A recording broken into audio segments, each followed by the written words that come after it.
life where Hilltop stood. I can still see its hanging roofs against the cypress trees.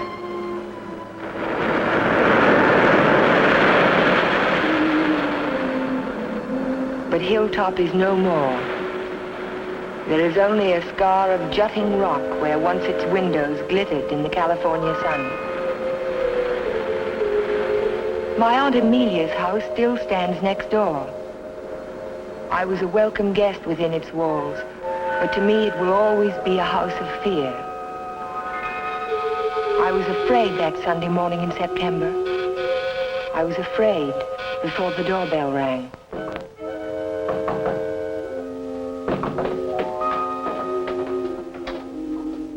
Morning, Ella. Good morning, Ray. Hello, Amelia. Where is he? Where's Cohalan? Jeff? Why, what's wrong? It's a wonder you weren't murdered in your bed. Dr. Hartley told me this morning. I won't permit him to stay in this house another day. What is it, Major? What's the matter? It's all right. It's all right, Amelia. I'll handle this. Where's his room? It's there, Just but leave this to me. I'll take care of Cohalan. Cohalan! Cohalan! Are you in there?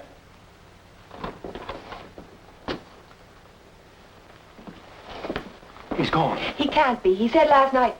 Well, I mean, he must be around somewhere. I'll search the place from top to bottom. Would anyone mind telling me what all this excitement is about? You've been harboring a dangerous man.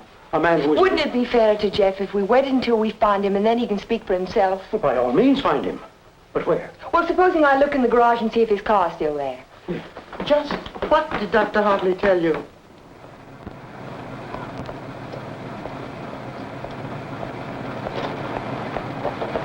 Jeff!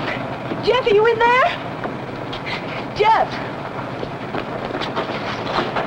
Jeff, are you all right?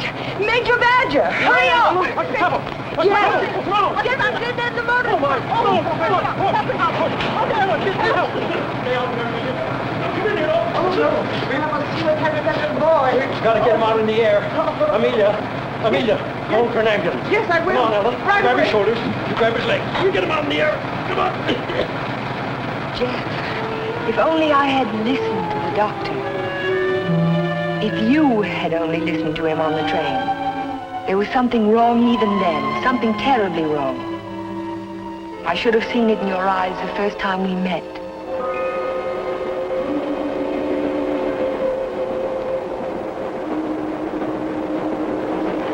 Well, hello, Jeff. Oh, hello, Doc.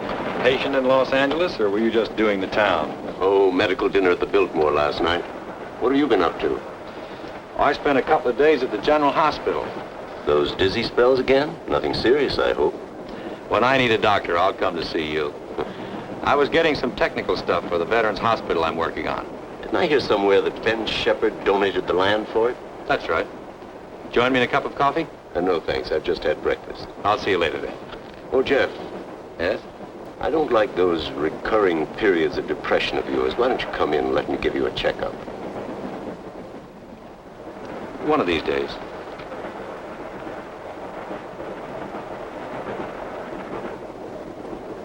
Morning, Elmer. Oh, good morning, sir. How about a little breakfast? You can start me off with some black coffee. Yes, sir.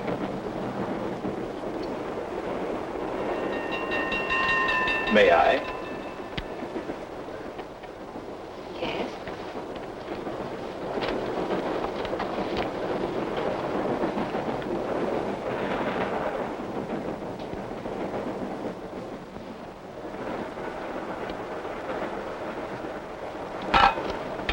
Oh, sorry.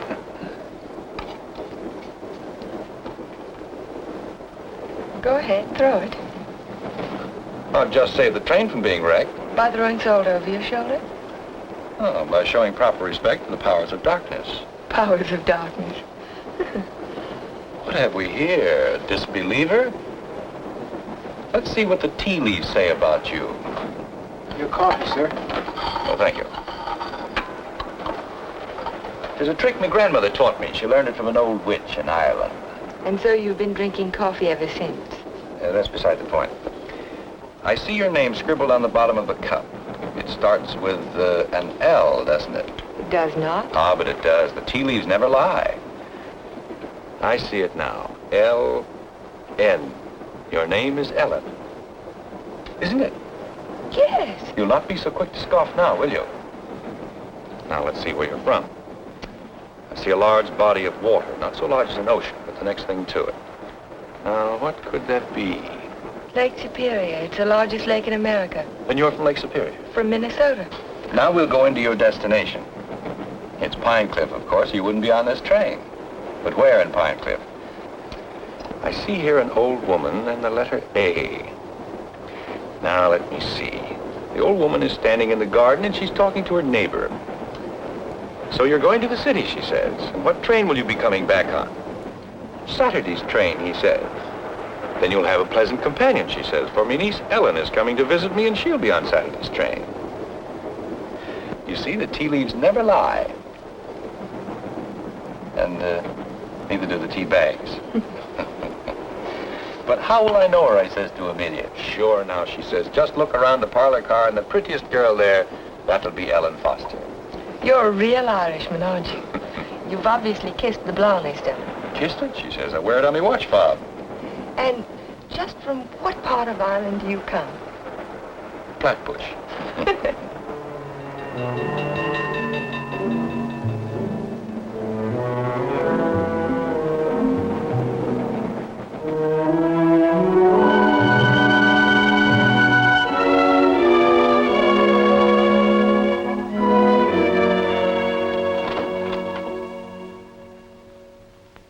Good morning, Sue. Good morning, Mr. Cohalan. Mr. Sheppard here yet? Well, he's in his office.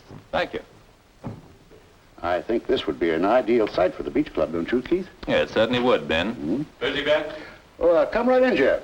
Well, we bring the road in here and divide this section into 2-acre lots. And hold out this area for the golf course. Hi. How are you, Ben? Hello, Jeff. How was the trip? Fine, thank you. I bought you a little present while I was in Los Angeles. Found it in an antique shop. Hi, Jeff. Ferris. It's a map of an old Spanish land grant. Say, that is an antique. Here's the Ibarra territory. My grandmother's grandfather, he lived right there.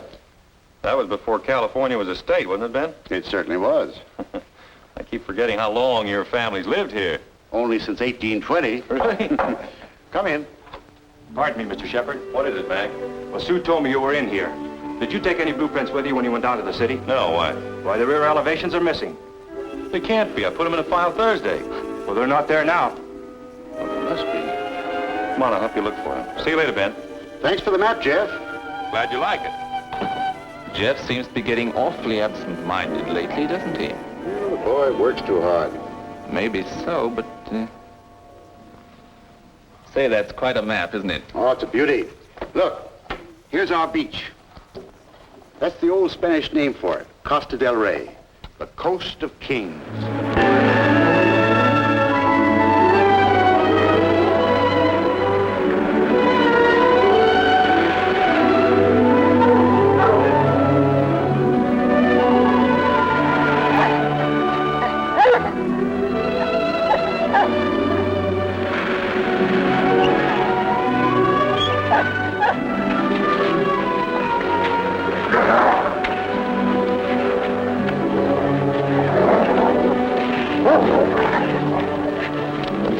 Down, mister, down. Don't be afraid of him. He won't hurt you. Well, I hope he didn't tear your coat. oh no, it's all right. I don't know what got into him. He never barks at people. He seemed to think I was an intruder. Oh, yes. Of course, that must be it. Is this a private beach? Oh, no. It's just that there was someone who used to sun here beside this rock.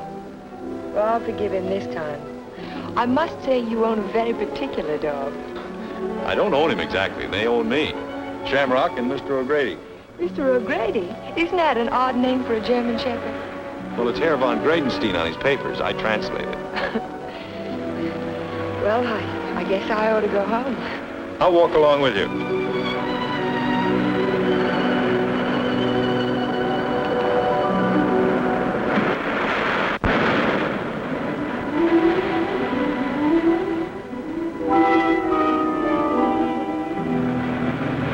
What an amazing house. Don't you like it? Yes, I think I do. It looks as if it had wings. As if it could take off and fly across the sea. That's the effect I was striving for when I built it. You built it? my house. It certainly belongs exactly where it is, doesn't it? Yes, I think a house ought to blend with its environment. If it's built in a valley, it should crouch between trees. If it's on top of a hill, it ought to be part of the sky.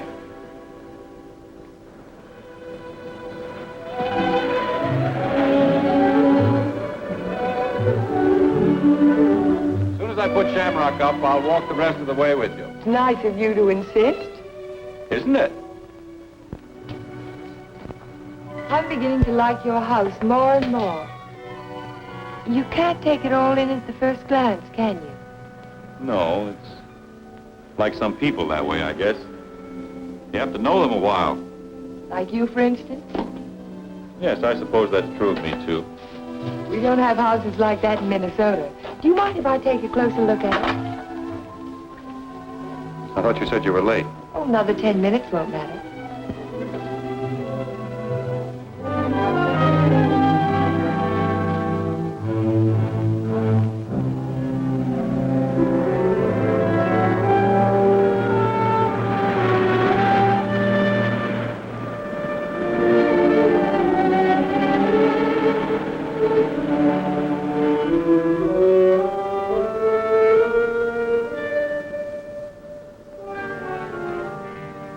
May I go in?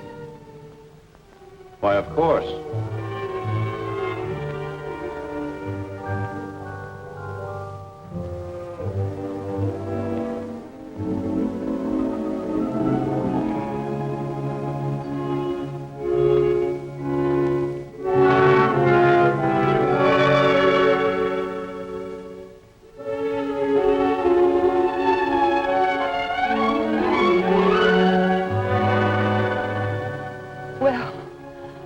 I just don't know what to say.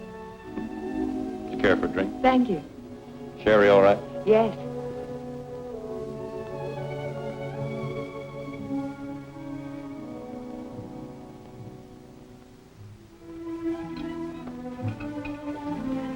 What an unusual picture. It's by Del Lopez, the Mexican modernist. Thank you. What's it called? Doesn't have a name. What does it suggest to you? Well, it's not real, but then it's not real either. It might be a garden in a dream. It might be. Or he dreamed of the girl who belonged in the garden. That's pretty good. And then she became more important than the garden, and perhaps that's why she's out of proportion. Perhaps she did. Perhaps that's why a woman gets out of proportion to a man. I really don't know anything about modern art. There isn't anything to know about it. It's like music. Its form doesn't have to copy nature to please the senses. Or does it? We were talking about art. I was talking about figures. Are you interested in figures? I have a Sivigliano. You have a what? Sivigliano, an Italian sculptor. I bought one of his porcelains with my first fee. Would you like to see it? Yes, I would. Where is it? Over by the window. Come on, I'll show it to you. This is my good luck charm. It's called Hotai, the Chinese goddess of chance. Sivigliano always...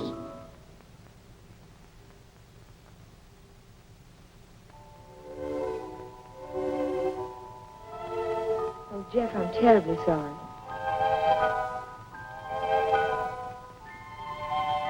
Can it be mended? No, it's beyond mending. Oh. Well, Aunt Amelia may be worrying about me. I suppose I should go home. Yes, I suppose you should.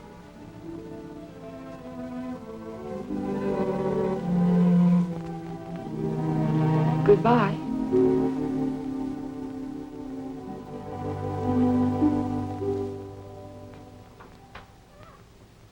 Good afternoon, Luella. Hello, Miss Foster. Is Aunt Amelia at home? I didn't see her go out. Ellen. Oh, hello, Aunt Amelia. Were you afraid I was lost? No, I was sure you could take care of yourself. But it was getting late, and I was afraid you'd forgotten about the dance at the country club tonight. Of course not. I just ran into Mr. Cohalan on the beach, and I stopped by his house for a glass of sherry. You were inside Hilltop? Why, yes. You don't disapprove, do you? After all, I'm a little old to need a chaperone. But no one's ever been inside Hilltop before. No one. Except Jeff. It's funny. He built it for his bride. Then there's a Mrs. Cohalan. No, Vivian was killed the night before the wedding. How awful. Aunt Amelia. Yes, dear. What was she like?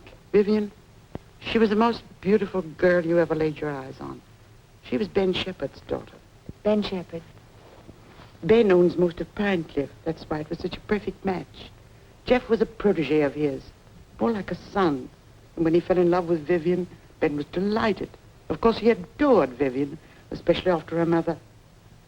And I shouldn't talk about a mother. It was such a scandal. Poor Ben. Aunt Amelia, you said that Vivian Sheppard was killed. Was it? It was an accident. Jeff told Ben it was bad luck to have a party before the wedding, but Ben insisted. There were so many people there. Jeff and Vivian stole away in her car, and 5 minutes later she was dead in a collision on 12-Mile Drive. You never can tell what private tragedies people have had, can you? I mean, when you first meet them. He seemed so light-hearted on the train. He can be that way sometimes. The next minute he's strange, like never inviting people into his home and never mentioning Vivian's name. I can tell you one thing, we've been pretty worried about Jeff, but the way he's been acting. Well, how would you expect him to act after a shock like that? Seeing the woman he loved killed right in front of his eyes? It's a wonder he didn't go out of his mind. Don't get so excited, dear. I'm sorry. And don't get too interested in Jeff Cohalan. There are other attractive men in Pine Cliff. Oh, men who aren't... Men who aren't what, Aunt Amelia? Well, after all, he has had a tragedy in his life, and it's only a year ago. Hadn't we better get dressed? Yes.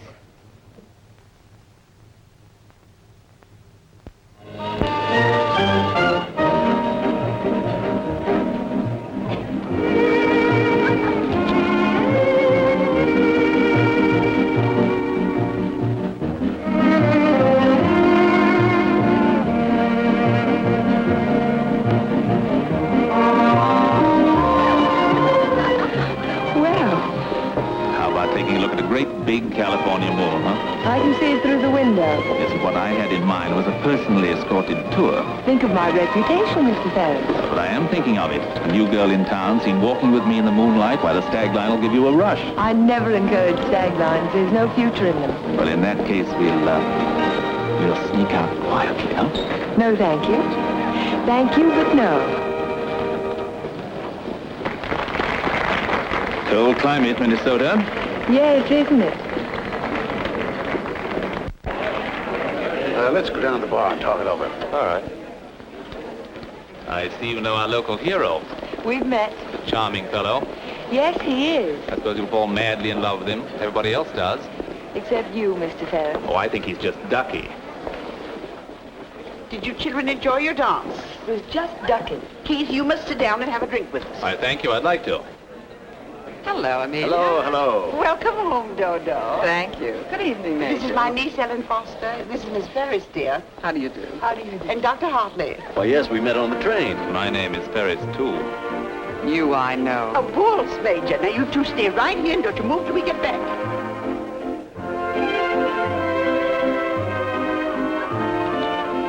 Miss Foster, the only dance I know is a waltz. Will you risk it with me? I'd love to, Dr. Hartley.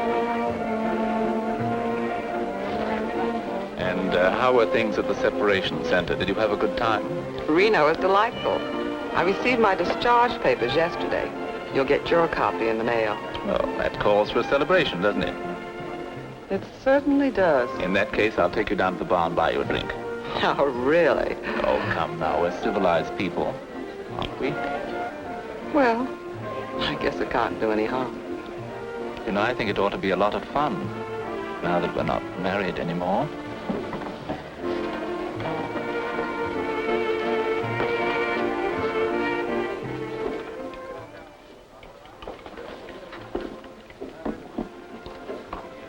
What do you think your chances are? Ben, I built more hospitals in the South Pacific in 1 year than the average architect will see in a lifetime. The only competition I'm worried about is Talbot and Talbot. Huh? Not that I can't compete with them professionally, but they seem to know how to play the political side of it. Well, that won't count here. I hope not. Anyhow, I'm indebted to you for a crack at it. I merely suggested that they invite a local architect to submit plans. Jeff, you're looking pretty seedy. Sure you haven't been working too hard? Well, it's been a pretty hectic week, Ben, but we finished up tonight. Plans are all wrapped, ready for mailing in the morning. Hello, Ben, you old darling. Hello, Dodo. Hello, Jeff. There's an admirer of yours looking for you upstairs. Who's that? A girl by the name of Foster. You seem to have made quite a score. Aren't you speaking to me, Jeff? Certainly, Dodo. How are you? Fine. Are, congratulations in order? They certainly are. We're celebrating the new freedom. See you later. Bye. I think I'll go upstairs, Ben. It's, getting a little crowded down here.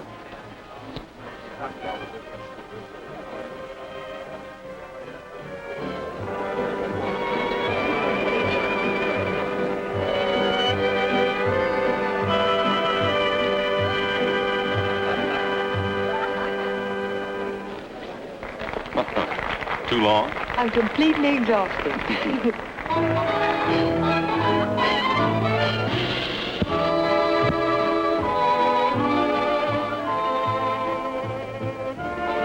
What is that song?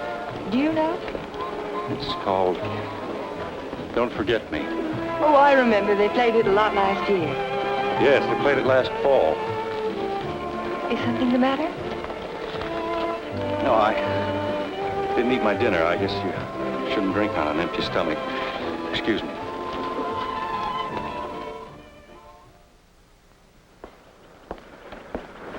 Here, Butch. Such a little animal, and yet he's got an appetite as big as mine. Well, Jeff doesn't answer. Oh, maybe he left early. But he looked so worried last night. Well, supposing he's ill and there's no one to take care of him. After all, dear Jeff's a big boy now. Oh, how nice. We're invited to Ben's fiesta next week. He gives one every year. I think I'll walk over and make sure he's all right. Who, Ben? Oh, you mean Jeff?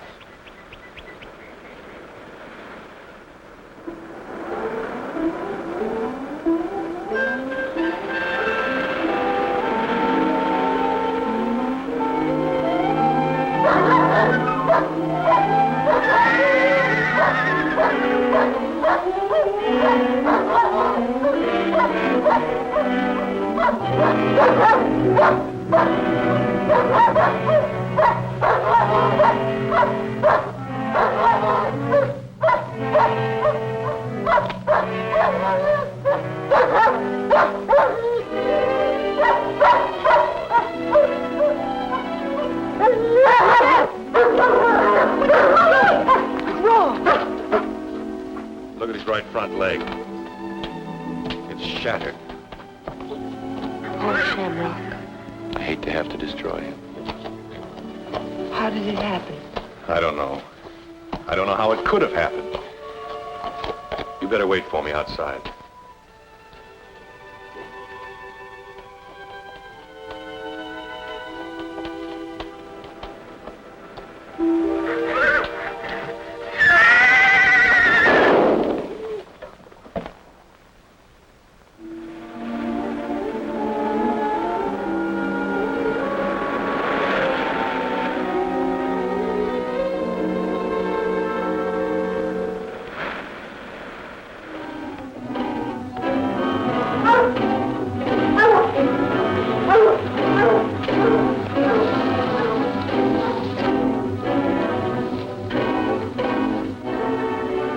Which way he went? Who? The man. What man?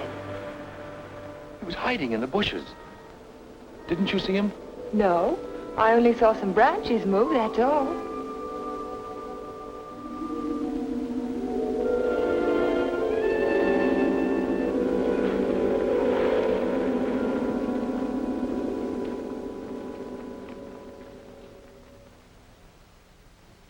I've never seen lovelier roses.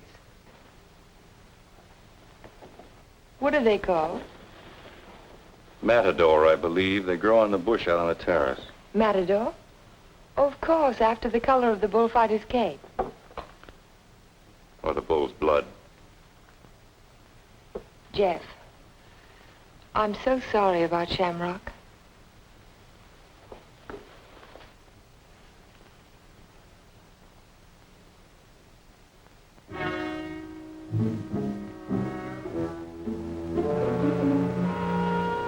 Helen, you'd better go now. You're not safe with me. Do you understand? Suppose I don't want to be safe. Please go now. I'll call you later. All right, Jeff.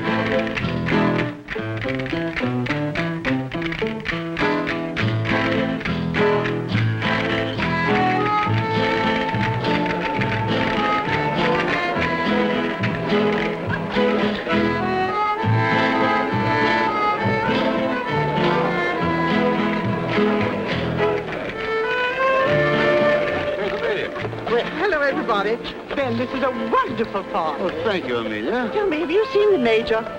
Yes, he's right over there. Thank you. Excuse me, please. Certainly. Will you excuse me, please? All right, Ben. Major, I wonder if you could tear yourself away from these charming people and come and speak with Mrs. Atkinson. She's dying to talk to you. You know, for a woman, my age. Go ahead, tell me. What does a certified public accountant do? Especially a pretty certified public accountant. I compile actuarial tables for an accident insurance company. What are the odds against a man fracturing his arm? That sort of thing. Oh, what are the odds? 90 to 1 that you won't break your arm this year. Well, that's good. But if you do, it's 2 to 1 that it'll be the right arm. Well, have you noticed that in your practice? No. What I've noticed is that my patients have all their fractures just when I'm ready to sit down to dinner.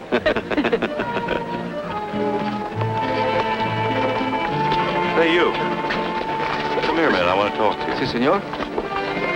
Didn't I see you around my place last week? Me? Me, no, senor. I'm sure I saw you hanging around my stable. Me? No, senor. Some other fellow, but not me. Just a minute. All right, go ahead. Well, I wonder what that was all about. Oh, the morning after the dance, I went over to see if Jeff was all right, and there was a prowler behind a bush. Did you see him yourself? No, but Jeff did. Oh? Cigarette? Thank you. Did you ever compile any figures on the incidence of mental diseases for your insurance company? No, they weren't on our list. Interesting subject. Who's sane and who isn't? Hard to tell sometimes. Do you know anything about paranoia? It's a form of hallucination, isn't it? Delusions of persecution. Starts with an inability to withstand stresses. Normal person experiences misfortune, throws it off sooner or later. But if a person is psychotic to begin with, he may start to imagine things. He might even begin to imagine there's a conspiracy against him. That's when he gets dangerous. Do you have a specific case in mind, Doctor, a person that you're treating?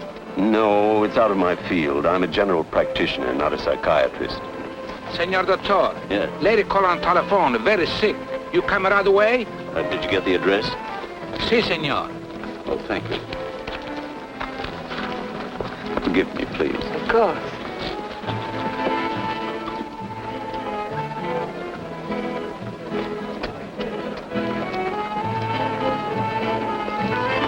Are you sure, Jeff? Ben, I'm positive it was the same man. Well, I'll talk to him if you want me to, but you know how it is with those fellows. They all look alike if you don't know them. Maybe you're right, Ben.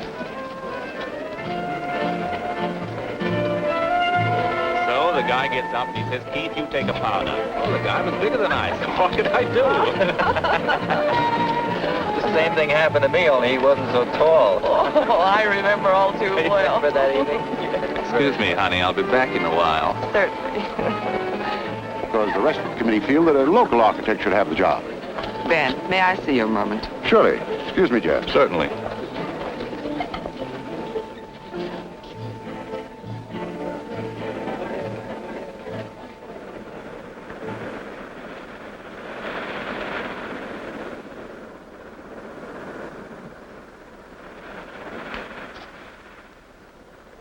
Well, if it isn't Miss Icicle from Minnesota. Good evening, Mr. Ferris. Call me Keith. It was nice of you to find this secluded spot. Are you always this way when you've been drinking? Oh, now, this Miss Prim and Proper business didn't fool me for a minute. I spotted you the first night. Don't. You don't have to pretend, honey. Just relax and enjoy it. Stop it. You kidding?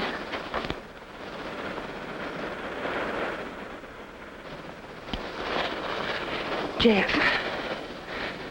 Hello, Galahad. Been playing Peeping Tom? Get out. Don't be ridiculous. As I was Would you saying, mind honey, leaving us alone? Jeff, please I'd like to don't. have a few words with him. Privately. If I ever catch you around Ellen again, I'll run you on a pine cliff. Galahad, you frighten me. I'm warning you, I mean it. Keep away from her. I know too much about you. So what? You'll never open your mouth. That's the beauty of it. It's your story, and you're stuck with it. I don't have to open my mouth. I can close yours. What are you two boys arguing about? What does anybody ever argue about? Politics. Oh, politics. Keith, will you do me a favor? Dr. Hartley had to leave on an emergency call. Will you see that Dodo gets home? She has a little headache. I'd be glad to. Ben, don't you think maybe I'd better? Look, I pay her alimony. I'll take her home.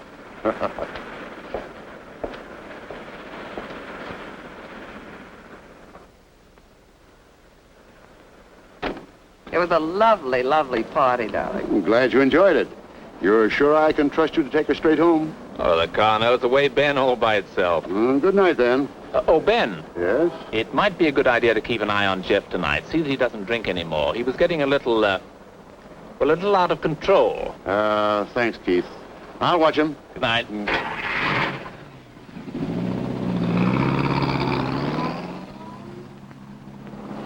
Still cutting the lad's throat, I see. An inch at a time. Every little bit helps. Helps what? Or is it just pure meanness on your part? Don't be stupid. Ben hasn't any heirs, has he? All that money and not even a second cousin. Suppose he should take a notion to leave it all to Cohalan. Where would I be? Out in my ear the day after the will was filed. Well, you don't think he's going to leave it to you, do you? No. No, I'm voting for charity, with Keith Ferris as administrator of the estate. What would you think of a Vivian Sheppard Foundation for something or other? That turns even my stomach. Oh, I'm very well, thank you. You were in the cavalry, weren't you, Major? Well, I'd like to ask you a question. Can a horse break its leg in its own stall? What's that? You think it's a chance in a million? No, I was just computing the odds on an accident that happened last week. Well, thank you very much for the information, Major. Good night.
wanted to.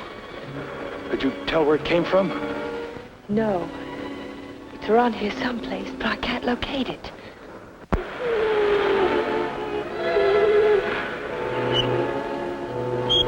Jeff, listen.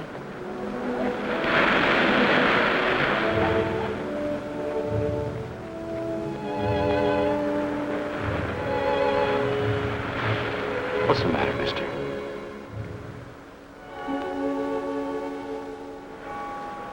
He's gone. Oh, Jeff.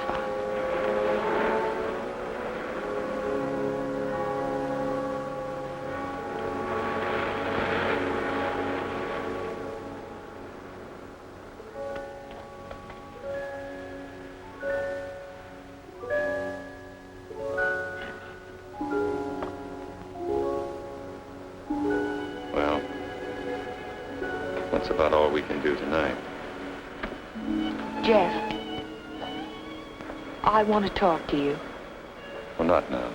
I'm sorry, I didn't mean to be rude, but I'm just not in the mood for conversation. You have to listen. It's important. Well, let's go up to the house.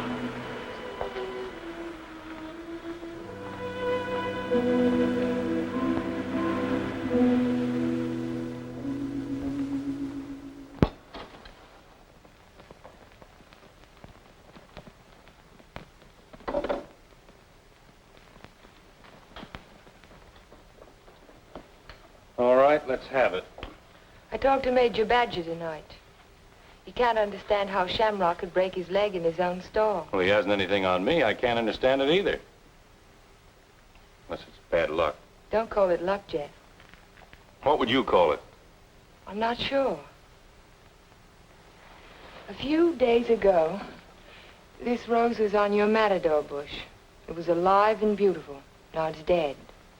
Was that bad luck, or was it cause and effect? You picked it, so it died. I didn't pick it. The whole bush died overnight for no reason. There must be a reason. There's always a reason for everything. Is there? Maybe you can give me a reason for this. Take a good look at it. It looks different. Is it the way the light hits it? It isn't the light, it's the colors. Look at it again. Oh, I see what you mean. They faded, haven't they? All the life's gone out of it. Your rose bush dies. Your painting fades. But have you ever had a common, ordinary fall, Jeff? What do you mean? 65% of all accidents are falls. Falls down a flight of steps, falls out of a tree, falls off a ladder, or in a bathtub. But nothing of that sort ever happens to you. It's too ordinary. Your kind of accident has to be unique. What are you driving at? Your bad luck, Jeff. It's a little too bad to be true. Your porcelain figure fell off the table while nobody was in the house. Shamrock broke his leg while he was in his own stall. Now your picture fades. It's too bizarre, Jeff. The impossible can happen, but not over and over again. Are you trying to tell me they didn't happen? No, they happened all right, but it wasn't luck. Can't you see the pattern that runs through all your accidents? Shamrock, Mr. O'Grady, your picture, your statue, your rose bush, and the collision on the highway last year. That's when it all began. 6 accidents, and every one of them killed something you loved. Do you know what the mathematical odds are against a run like that? 1,000,000,000 to 1. Are you telling me they weren't accidents at all? No, I'm only trying to tell you that lightning can strike twice in the same place, Jeff, but not 6 times. You mean you think that all of these things have been planned by someone? Someone who hates you, who's trying to destroy you. Who could it be, Jeff? I don't know. We'll find out. We'll go back to the beginning, the night that Vivian was killed. We'll talk to the policeman who reported the accident. We'll find the garage they took the car to. We'll ask 1,000 questions about the accident and about Vivian. Ellen. We'll start tomorrow morning. We'll look for witnesses. Ellen, wait a minute. Perhaps the ambulance driver will remember something. I'll find him and I'll talk to him. You won't talk to anyone. Well, why? Why won't I? Because I don't want you to. But, Jeff... Listen to me. I don't want you asking questions. I don't want you investigating anything. This is my affair. I'll handle it my own way. I was only trying to help you.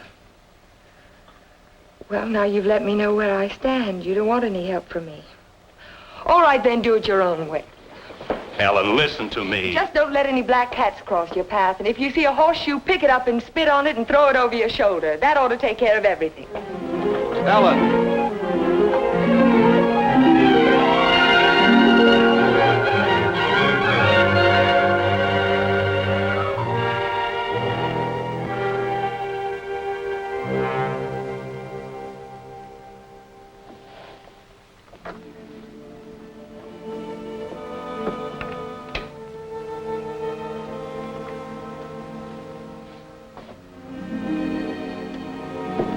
Come in.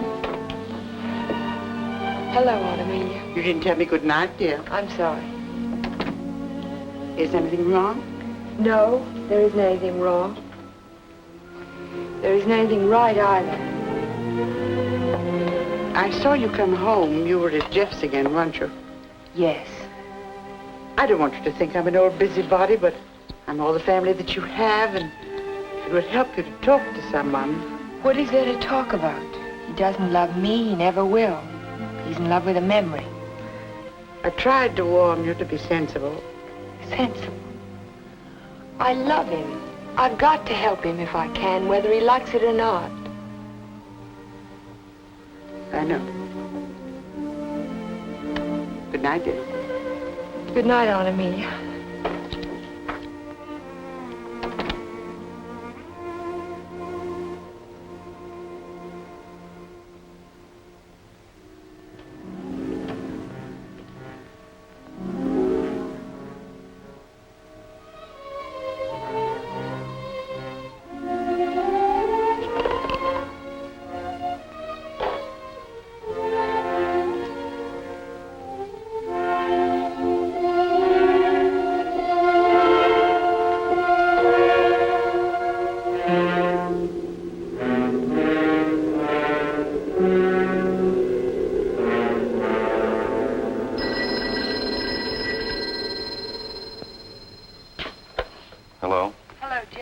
Yes, Ellen.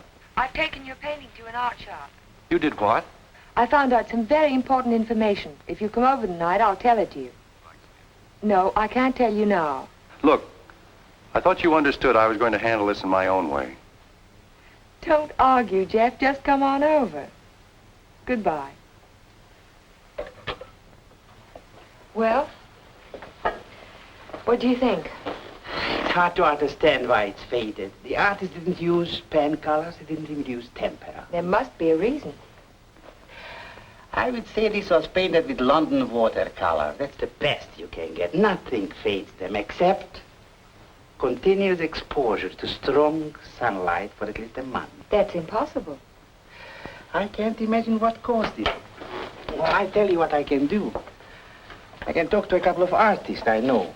They might have an idea. I think my best bet is to go and see Trilfeed. He's a watercolor man. He's one of the best. He ought to know everything about it. I think I'll catch him tomorrow morning. You know Trilfeed, the naturalist. He paints the dogs and horses and cows. My wife, he made a beautiful painting. painting. Thank you very much. I'm sorry to have troubled you. Oh, no trouble at all. Oh, Miss Foster. Yes? I just remembered something. Years ago, I framed some pictures for a painter by the name of Torres. Vicente Torres. One of the paintings was an old lady playing the guitar. It was a watercolor. And it faded?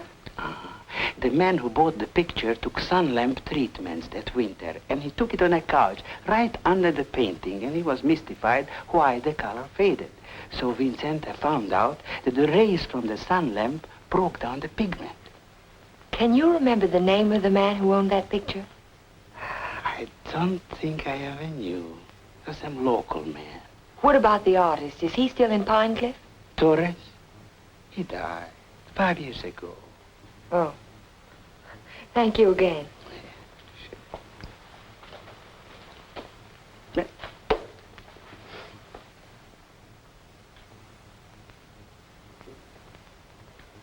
Very strange.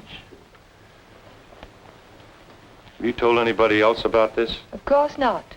But someone in Pine Cliff knows that you can fade the colors out of a painting by turning a sun lamp on it. If we can find out who owns that picture, Jeff, the portrait of the old woman with the guitar... What would it prove? If somebody wants to destroy a painting, there must be 100 easier ways of doing it. It's not all. Read this.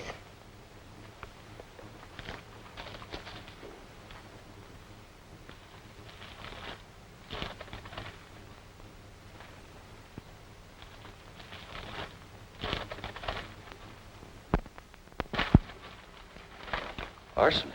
In the soil underneath the matador bush. I dug it out this morning. Enough arsenic to burn out the whole root system. It didn't get there by accident, Jeff. Someone put it there. Someone who knows how to poison a rose bush. Or a dog. Or a man's life.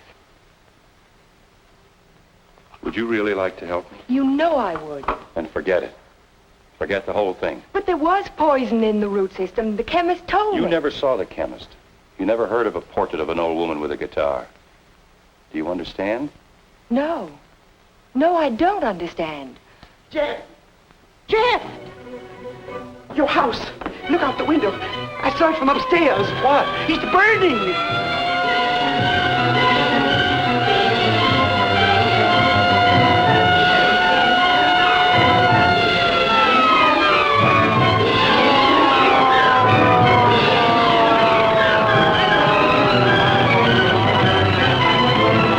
Sorry, we won't be able to save much, Mr. Cohalan. The fire's got too big a stern.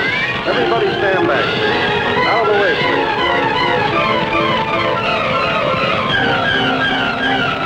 Hello, Jeff.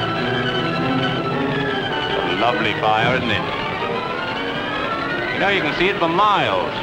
Jumped right in my car and drove over. Wouldn't have missed it for anything.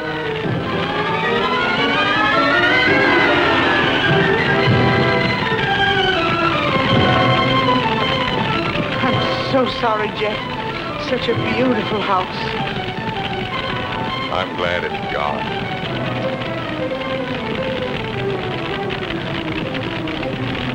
Be sure to tell Jeff that he's welcome to come and stay with us as long as he likes.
No, he hasn't come in all day. Have you tried locating him at Mrs. Foster's?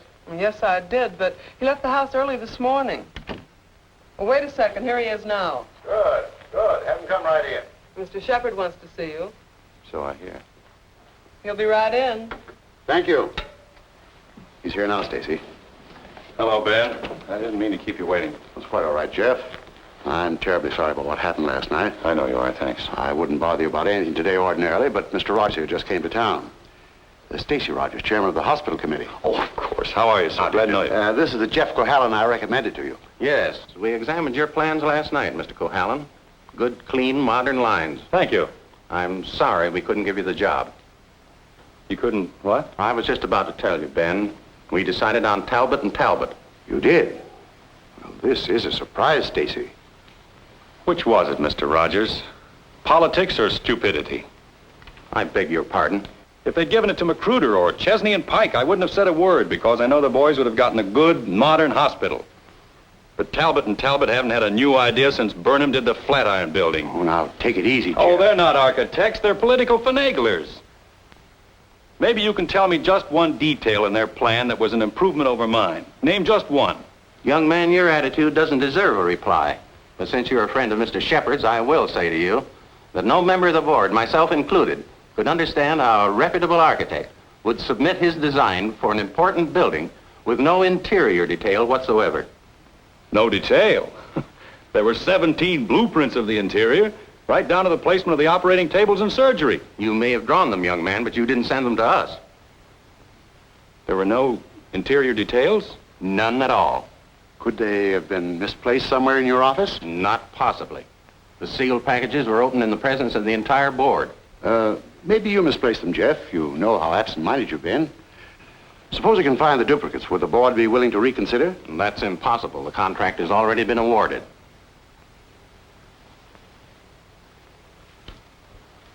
Well, this is quite a shock, Stacy. I felt sure that Cohalan would get this job. Oh, I'm sorry, Ben, but you understand my position.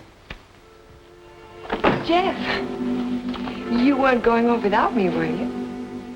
Without you? You told me to drop in at 5:30 and you'd drive me home. Do you remember? I'm not going home now. Oh, is anything wrong?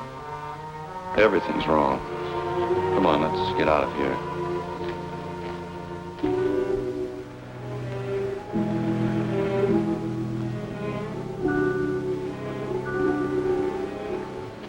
It's dreadful. A whole year's work completely wasted. Typical Cohalan luck. Don't keep calling it luck. Supposing someone took those plans out of the office and wrapped the package over again. Who'd do a thing like that? Keith would. He hates you. He hates everybody. There's something twisted inside of him. It would take a psychiatrist to explain it. And why does Mr. Sheppard keep him on at the office? He doesn't know what he's like. Dodo must know. She acts as though she's still in love with him. There are women who love men like Keith. Take a psychiatrist to explain that, too. It's getting kind of late. I'd better drive you home.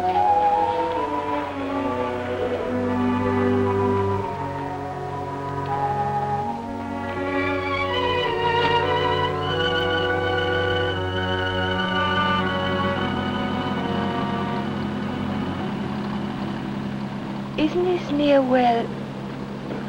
What'd you say? Nothing. Drive faster, will you, Jeff? I want to feel the wind in my face. All right.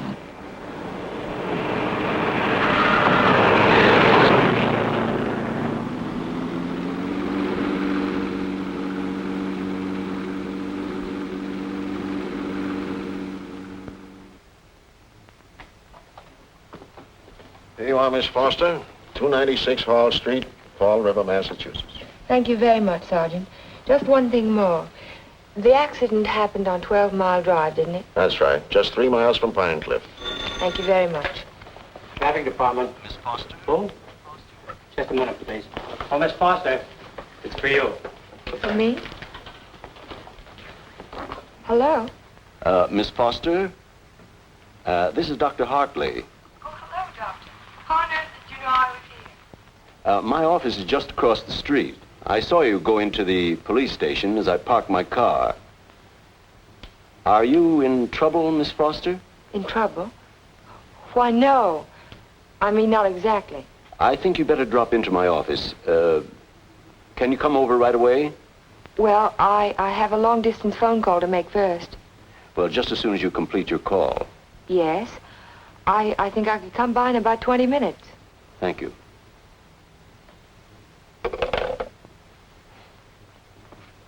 Thank you, Sergeant. That's all right. Miss Foster. Hello, Dr. Hartley. Come in. Come in. I was startled when you telephoned me at the police station. Well, I'm very glad I spotted you when I did. Why did you ask me if I was in trouble? Well, the fact is, I'm in rather an awkward position. But your aunt is getting along in years, and I didn't want to disturb her unduly, so I thought it best to discuss this matter with you. Sit down, sit down. Thank you. Yes, Doctor? Since I'm your aunt's physician, I feel it's my duty to inform you that she isn't safe. That neither one of you is safe, for that matter. So I wanted to get your permission to speak to your house guest, to ask him to move to a hotel. But I don't understand. What has that to do with my aunt's safety? Yes, I was afraid you'd ask me that. The fact is, you're forcing me to take an unethical action. The man isn't my patient, and even if he were... Whatever it is you're trying to say, Doctor, why don't you just go ahead and say it? Yes, you're quite correct. I'll come to the point. Let me say that I believe your house guest, Mr. Cohalan, is definitely paranoiac. He seems to have all the obvious symptoms of delusions of persecution. If that's true, then you and your aunt are in a hazardous position. Two helpless women in the same house with a man who may become dangerous at any moment. We can't allow it. May I ask you a question, Doctor? Certainly. You speak of delusions of persecution, but... Oh, a delusion is imaginary, a thing that never happened. That's right. But Jeff's dog was poisoned. His house was burned down. That was no delusion. I saw it myself. Did you see the gasoline can? Gasoline can? The gasoline can the police found in the ruins of Hilltop. It was an unusual type of container. Only one store in Pine Cliff sells them. And that store sold such a can to Jeff last Monday. How do you know? The chief of police told me so this morning. But I don't see how. And that isn't all. The body of the dog was disinterred. He died of arsenic poisoning. 2 days after his master brought a package of weed out. Are you trying to tell me that Jeff burned down his own house, that he poisoned his own dog? That's impossible. No man in his right mind... Exactly. No man in his right mind. But why? Why would he do a thing like that? Listen. Listen to this.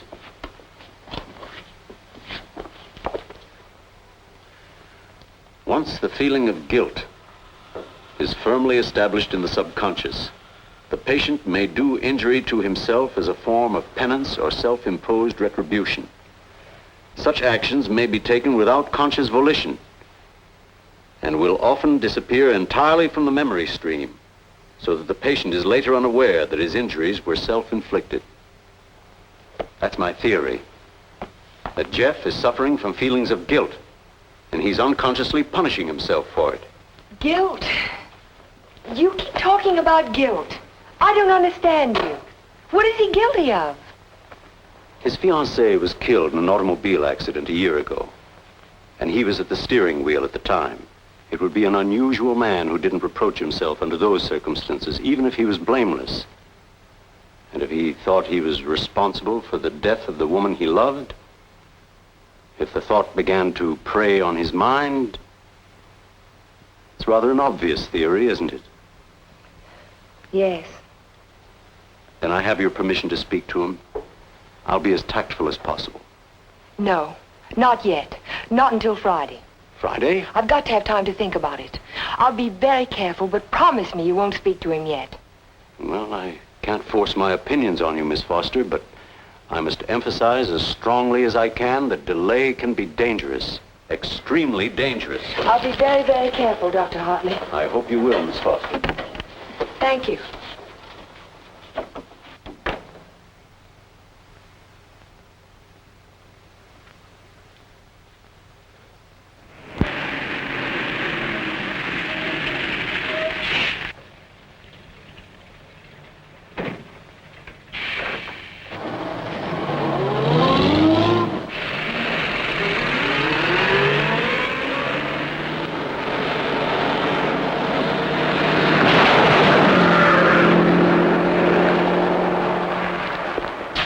That man must be crazy.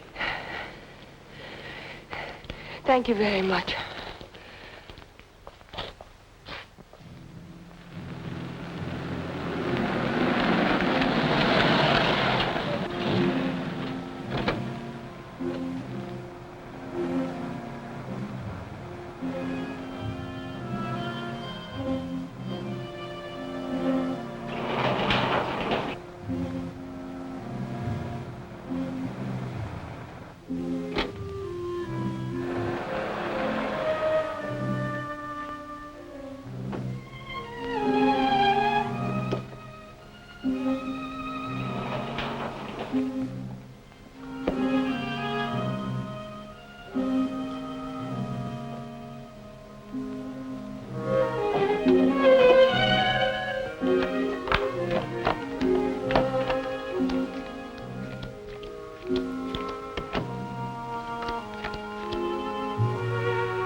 Jeff.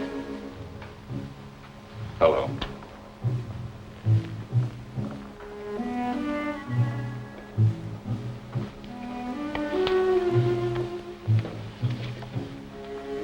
Jack of spades. Is that bad luck? Like a black cat? A dead man's card. Oh? And is there a card for a dead woman? The queen of spades. I almost drew it this afternoon. Oh, what happened?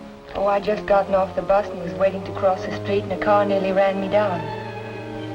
It almost seemed to be trying to. Did you see the driver? No. I was too busy trying to get out of the way. What kind of a car was it? A green convertible. Like yours. Except the top was up. You've got to get out of here, Ellen. You've got to get out of Pine Cliff right away. Why, Jack? Because something else is going to happen. I can feel it. It might happen to you. I'm not going to leave, not now. I'm warning you, Ellen. It's no use, I'm not going. You're asking for trouble. Am I? And I'll really ask for it.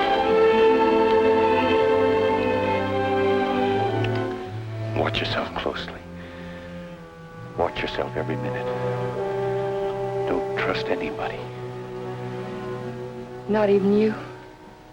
Not even me. Well, I think I'll go to bed now. Major Badger said he'd come by in the morning and take us to church. You won't forget what I said. You'll be careful. I'll be careful.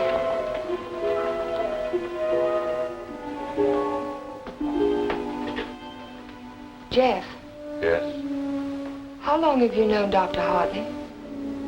For years, ever since I came to Pine Cliff. Has there ever been any bad feeling between you? No, why should there be?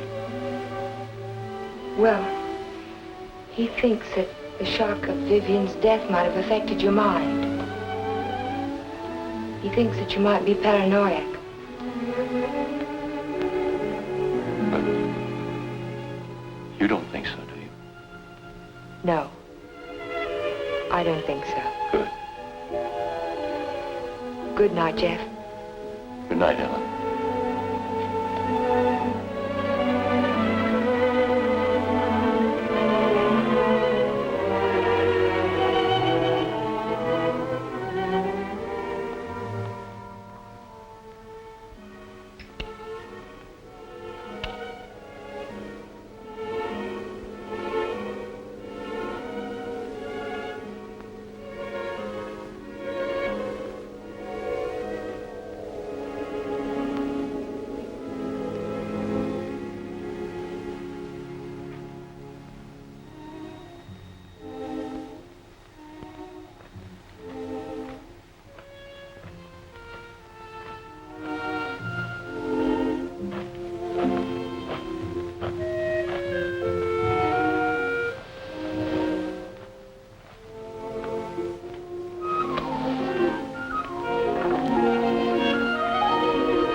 Jeff? Shh.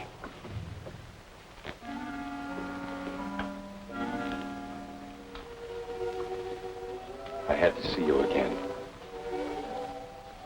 I wanted you to have this. Don't be afraid to use it if you have to. I want you to wait for me tomorrow morning. Tomorrow morning? You mustn't leave the house. You mustn't leave the house without me. Promise you won't. All right, Jeff. I promise. You won't forget when Major Badger arrives? No, I won't forget. Good girl. Good night.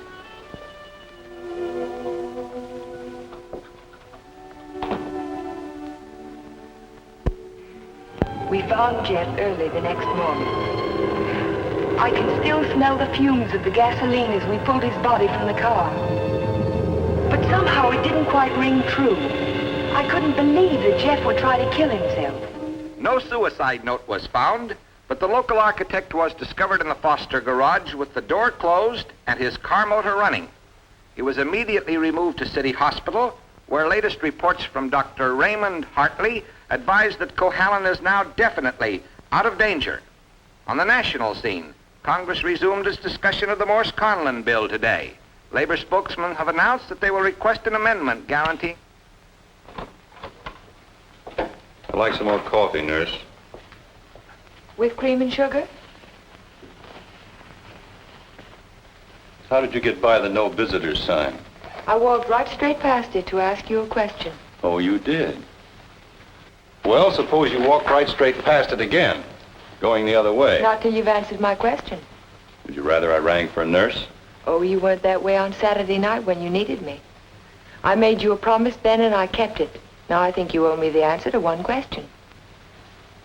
Just one. Well, I won't ask you why you came to my room that night. I know the answer to that one. Oh, you do? Certainly. You wanted to make sure that I'd find you on Sunday morning before the motor ran too long.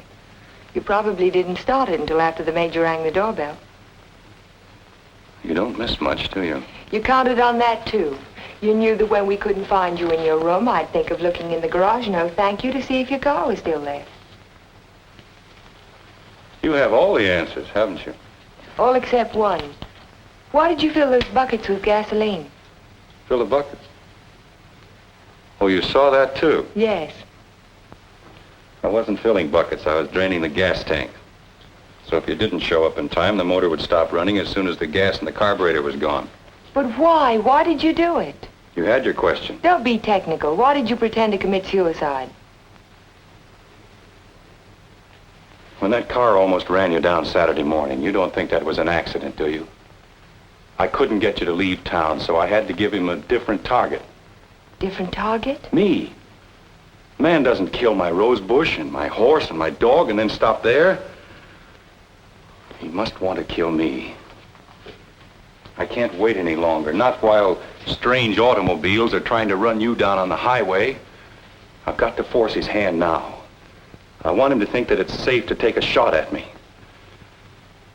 Don't you understand? Not quite. I've tried to commit suicide, haven't I? It was on the radio. It says so right here. So what if somebody takes a shot at me now and leaves the gun in my hand? It's an open and shut case, isn't it? The police wouldn't even investigate. So he's free to kill me now if he can. Doesn't have to hit around the edges anymore. But keep away from me. Don't stand too close to the target. Is that why you wanted me to leave Pine Cliff? That's why I want you to go home now and stay there. Lock the doors from the inside. If you have any visitors, don't let Aunt Amelia out of your sight. Don't trust anyone. Where will you be if I want to find you? I don't know, but I have to get out of here. I can't wait for him to make the next move. I've got to get out and go after him. You say the exhibit was in 1939? The summer of 39. I ought to have that catalog somewhere.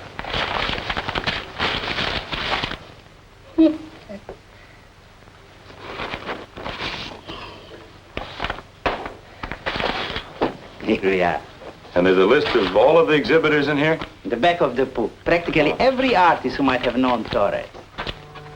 Oh, yes. This is perfect. Exactly what I was looking for. Thank you.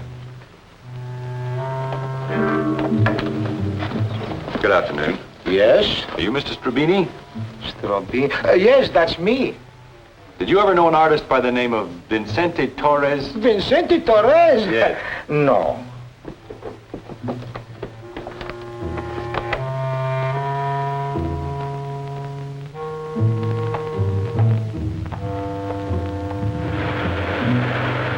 Vincente Torres? Certainly I knew him well. Watercolor man, no sense of depth. Do you recall a painting he did, a portrait of an old woman with a guitar? An old woman with a guitar? Don't believe I ever saw it.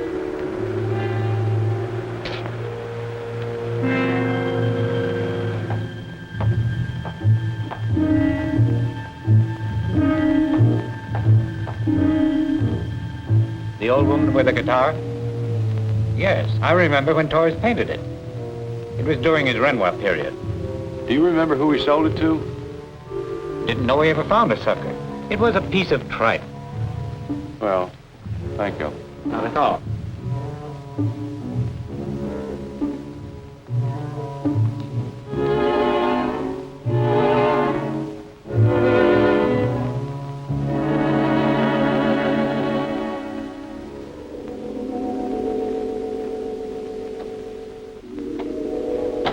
Why, Mr. Cohalan, Hello, Sue. you had a few phone calls. Anything important? I don't think so. A man named Carter called. Said he was a friend of an artist that you knew. The name sounded like Boris. Was it Torres? Could be. Did he leave a number? No. He said he'd call back around 6. What's after that now? When Mr. Sheppard's anxious to see you. He's still in the office. Okay. Sheppard Estates. Oh, yes, just a minute. Mr. Carter. Hello? Yes, that's the man, Vincente Torres. Do you remember a watercolor he painted, a portrait of an old woman with a guitar? You do? Do you remember who bought it? You're absolutely certain? Oh, thank you. Yeah.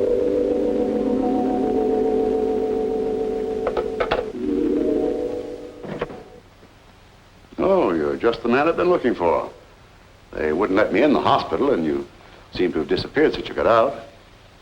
Well, I had some important things to do, Ben. Well, anyhow, you're here now. That's the main thing. Of course, I know it was an accident, boy. You couldn't have done it deliberately. Couldn't I? Of course not. But just the same, you've been overworked lately. You're looking all fagged out. It's time you took a rest. Yes, I could use a rest. A nice long rest. It's just what I had in mind. As a matter of fact, I'm tired myself. That's why I'm thinking of taking a trip. See something of the world before I get too old. Sounds like a fine idea, Ben. It'd be a good idea for you too, Jeff. Why don't you come along with me? The two of us could have a pleasant time together. Leave all our worries behind and take things easy for a while. What kind of a trip were you thinking of, Ben? Oh, I haven't made up my mind. Where would you like to go? Oh, an ocean voyage might be nice. If the ship had a low rail and a long drop to the water. Or Niagara Falls might be handy, or the top of the Empire State Building. Don't talk like that, Jeff. Don't even think of such things. I wasn't thinking of suicide, Ben. I don't expect to jump. I expect to be pushed. You're crazy, Jeff. You're talking like a paranoiac. Where did you get that word, Ben? Did you read it in a book, complete with all the symptoms? I'm only trying to help you, but if you're going to take this... Sit down, Ben. Sit down and listen. You had all the tools to work with, didn't you? Your ranch hands who think you're a king will do anything you tell them to. I was out your place yesterday, Ben, looking for Pedro. They told me he didn't work for you anymore. He hadn't since the day after my house burned down. You let him go, didn't you? After he'd done his job. I'm beginning to think the doctor's right. I'm beginning to believe you do have delusions of persecution. Paranoia, Ben. You learned the word. Use it. When did you first plant the idea in Hartley's mind? Did you say, I'm a little worried about Jeff, and tap your finger on your forehead? Jeff, I'm not going to talk to you any longer. You're not in your right. Not while you're in your present mood. I wouldn't do that if I were you. You haven't answered my questions, Ben. Are they too difficult? Let's see if you can answer an easy one. Whatever happened to that painting that used to hang in your living room, the portrait of an old woman with a guitar? Wasn't in the living room, it was in my study. Why? When'd you get rid of it, Ben? After it faded? After you found out what a sun lamp can do to a watercolor? You want to know who put me on your trail? You did yourself. When you tried to convince me I couldn't trust my memory anymore. I hate to say this, Jeff, but you can't trust your mind anymore. Can't I? I made a written list the night I wrapped the hospital plans to make sure nothing was left out. And 17 blueprints were missing when the package was opened by the state board. No one could have tampered with that package but you. No one else knew it would be on my desk overnight. I didn't know anything. Yes, you did. I told you. At the country club. You wanted to destroy my faith in my work, didn't you?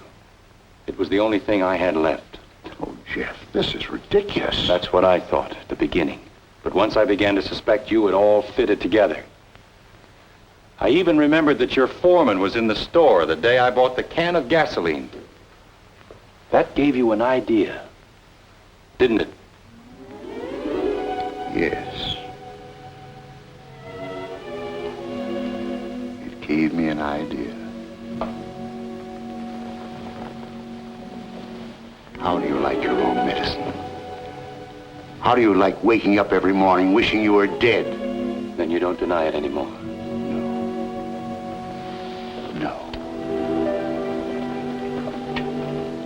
I'm glad you found out. Because you can't do anything about it. Go tell somebody I poisoned your dog. Go say I burned down your house. You know what they'll think, don't you? They'll think you're crazy. I don't care about the others. It's what you think that's important. You've been like a father to me, Ben. In a funny kind of way, you still are. What made you change? What made you start to hate me?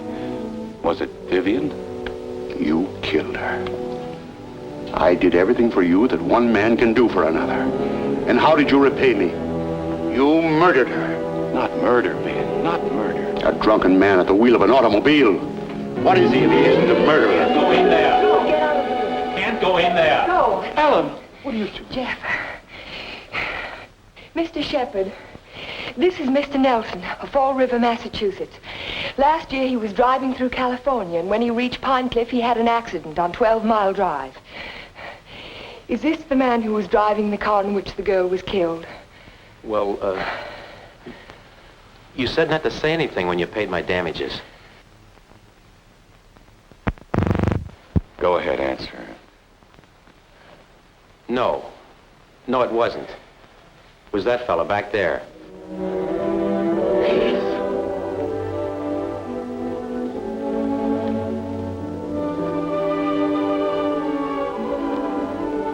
Thank you, Mr. Nelson.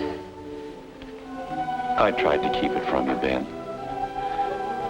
At the party you gave the night before Vivian and I were to be married, I don't know whether you remember or not, I said something to you about the room being a little stuffy. I wanted to go outside for some air.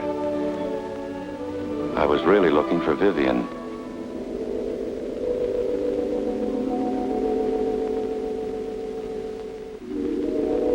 I found her, all right. I heard them talking to each other. It wasn't anything new, Ben. It had been going on for years. All the time I was overseas. He was telling her why he'd never marry her. He couldn't. Dodo wouldn't give him a divorce. So she said, we'll run away without a divorce.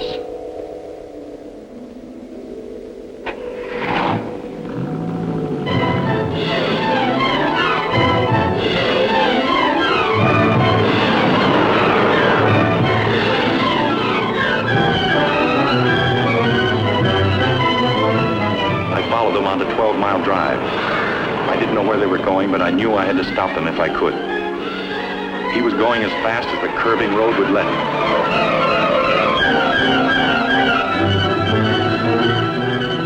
I tried to catch him, but he was driving like a madman. We were coming coming to the fort where 12 Mile Drive meets the highway. I saw a car approaching on the main road. Ferris didn't see the other car. I knew what was coming, but there was nothing I could do to stop it.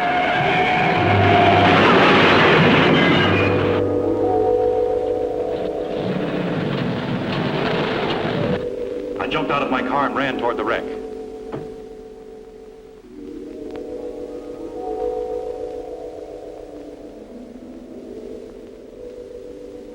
He said, do something for her.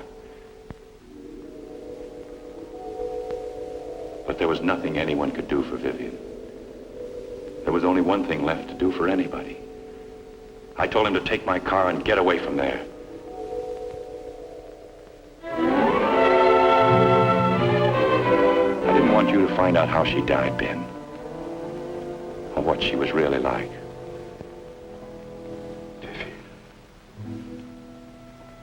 Vivian.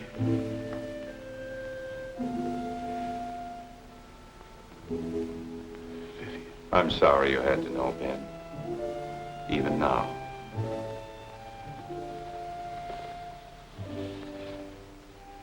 Vivian, I always gave you everything you wanted from the time you were a little girl. You were all I had after your mother ran away. She was no good. I never told you that, did I? Your mother was no good. Now you want to run away, too. You're just like her. The same bad blood. Jeff, he thinks I know. I won't go through that again.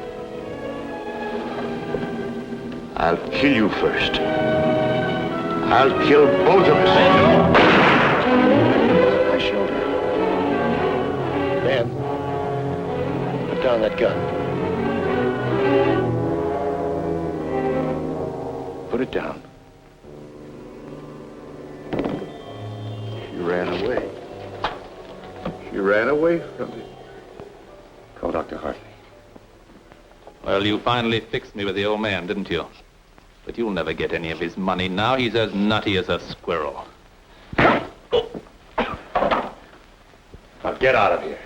Get out of Pine Cliff. If I ever see you again, I'll kill you.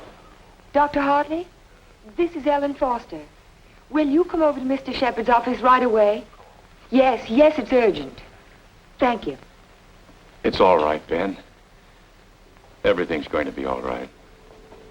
Vivian.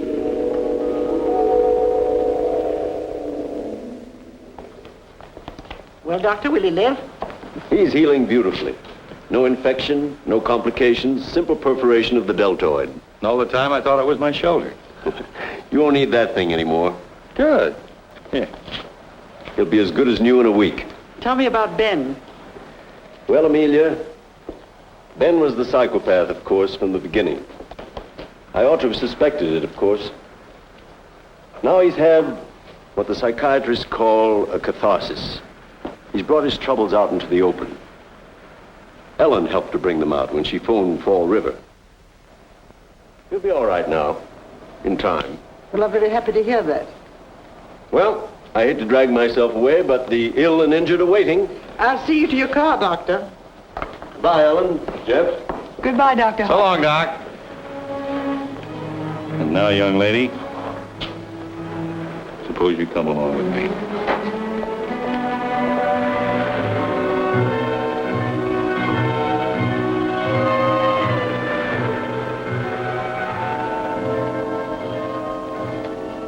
Ellen. Yes, Jeff? There's something I've been wanting to ask you. Yes, Jeff? How in the world did you ever find that fellow from Fall River? Oh, I found him in the traffic accident records at the police station.